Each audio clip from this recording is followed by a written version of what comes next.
मंडळीनं मी आलेले आहे आपल्या शेतात घास कापायला. तर हे बघा, आता मला आपल्या गायांसाठी घास कापायचा आहे. पण म्हटलं चला, आता आपल्या इथे सीताफळीचं झाड आहे, भरपूर सारे त्याला आता फुलं लागलेली आहे. आणि ह्या फुलांमध्ये बघा आता कळ्या बांधतील आणि आपली सीताफळं बारके बारके बांधायला चालू होतील. भरपूर कळ्या आलेल्या आहे. आणि त्याच नंतर इकडं चिकूचं झाड आहे. इथे एक मोहोळ आहे. आता आपण मोहोळ बघू.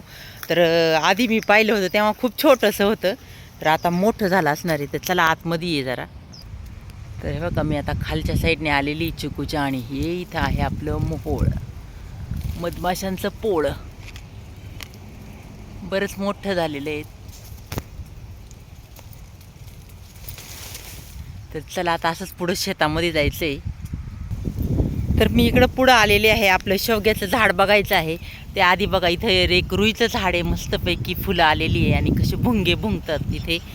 तर चला आता पुढं इथं शेवग्याचं झाड आहे. तर बरेच दिवस झालं मी आले नव्हते, तर त्याला थोडं शेंगा लागल्या होत्या. बघूया आता किती मोठ्या झाल्यात.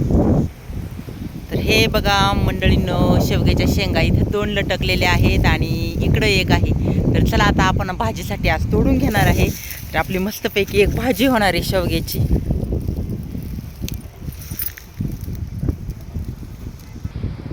ह्या तोडल्या आहेत मैत्रिणी शेंगा शेवग्याच्या.